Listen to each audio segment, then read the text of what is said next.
Alright bro, so I finally decided to watch this anime called Monster. Because for the past couple years, I've been seeing this anime on a lot of people's like anime lists, like at the top. They keep saying, oh man, this is a classic, the story is riveting, this is something that's never been done before, it's such a psychological thriller, no other anime's touching it. And usually when I hear that kind of stuff, I'm like, bro, okay, it can't be that good. I feel like a lot of people like to gas up old animes because it's retro, you feel me? It's that nostalgia, there's just like, nothing can beat the old. However, I can't blame the anime for its fans. So before I can call it a Nikki, I have to watch it just to be sure, you feel me? Because, you know, then I look stupid if it isn't. And so I checked it out. And damn it, bro, that shit is so good.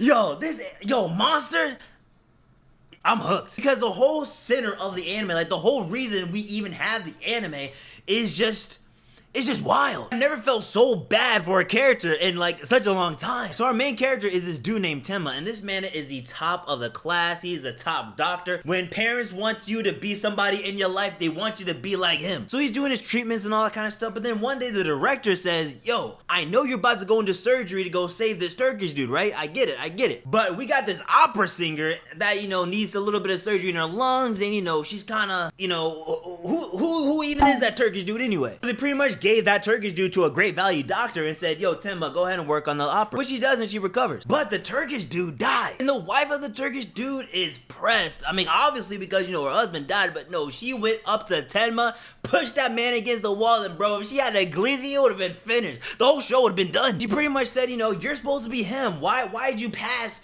my husband to some other guy? You feel me? Like, my husband was there first, but like, screw the lady. And that kind of sat with Tenma because he was thinking, you know, maybe if I would have done the surgery, you know what I'm saying, he'd still be living. But everybody around him is like, bro, shut up, bro. Get out of here, yo. I want to be a hero type shit, bro. So okay, you know what I'm saying? Then we skip along a little bit. Boy comes in with a bullet in his head, and he's pretty much, you know, in the dirt. Like, you might as well be digging him up. But again, Tenma's him, so he's gonna go and save him. But right before he was about to do the operation, his director calls again. He's like, yo, stop what you're doing. We got this mayor or this political dude, he needs saving. But Tenma's like, no, but like, bro, I'm about to start the operation right now. Yo, he's gonna have to wait. Plus, he has a legit bullet in his head. Like, he you know, you know, you gotta choose your priorities. The director was still saying no, but Tenma was getting flashbacks of what happened with the Turkish dude, and he's like, yeah, I ain't gonna let that slide. So he decides to go against the director and to save the boy. And Tenma lost everything. Like, he was supposed to get promoted, he was with this girl, and he, you know, had all these other colleagues and stuff, but none of that. They all dropped his ass, bro. And the director pretty much said, you're nothing to me. And by the way, the political dude that went with the other doctor, you know, yeah, he pretty much died. Because the doctor that worked on him is a background character, so, you know, you can't really expect much from him. And my man was pissed. Like, he was like, ain't no way, bro, ain't no way that just because he did the right thing means that he should lose everything. Which he was kind of fine with, because he was glad with himself that he was able to save the boy, you know what I'm saying? He's glad that he was able to stick with his convictions, but it's just, you know, he lost a lot because of it. But one night he was talking to the boy and pretty much was saying that he wished that all of them are gone, because they're not real doctors, they're not real heroes, like they're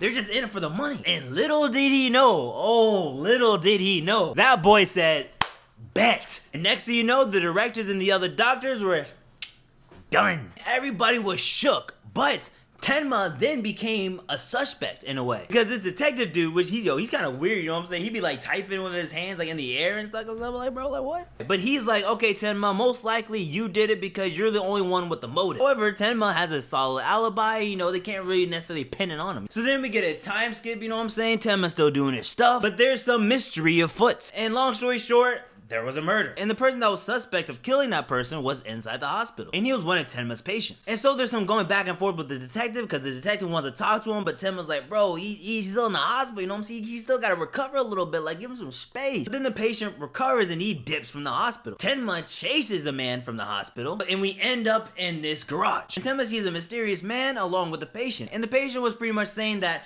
I was forced to kill that person, okay? I didn't even want to do it in the first place. This dude is the reason why I did it. And this is where, like, the big shift of this anime happens. Which, by the way, guys, we're on episode 4, okay? There's like 74 episodes of this anime. I'm only talking about the first 4 episodes. And so it turns out the doctor knows who this mysterious man is. And so the mysterious man, aka the dude that told the dude to kill the dude, is the little boy with the bullet in his head that he decided to save instead of the political guy. And then the guy, whose name is Johan, kills the loose ends and says, yo, I'm about to go crazy in this world, bro, okay? You thought pain was crazy? This world shall know pain. And ladies and gentlemen, when I tell you, you just cannot predict and see where this was going. Like, yo, I can't tell you how crazy this is. And so now Johan is on a killing spree, and he's pretty much manipulating and brainwashing people into doing the killing. And now Tenma is in the trenches, okay? This man is depressed. Because imagine this, right? This was a villain. You literally saved a villain, and now he's continued villaining. But this wasn't just a normal save. You decided to go against your director just to save this man. However, again, Tenma isn't just a normal guy. He's not gonna let that slide. And so my man learned how to use a gun, and he's out for the hunt. And so throughout the show, we see him going through different cities and talking to different people just so we can get more information on Johan. And while he's out, you see the psychological damage that Johan is doing to these people and how crazy and twisted the world is, because it's actually pretty realistic. Like, there's a good bit of racism in this anime too, you know what I'm saying? It's not always sweet in these streets. So now I'm actually excited to continue watching this anime. Now again, I don't know how it ends, so I can't necessarily, you know, I can't really speak on that. But I am curious to see how and if Tenma can take down the monster.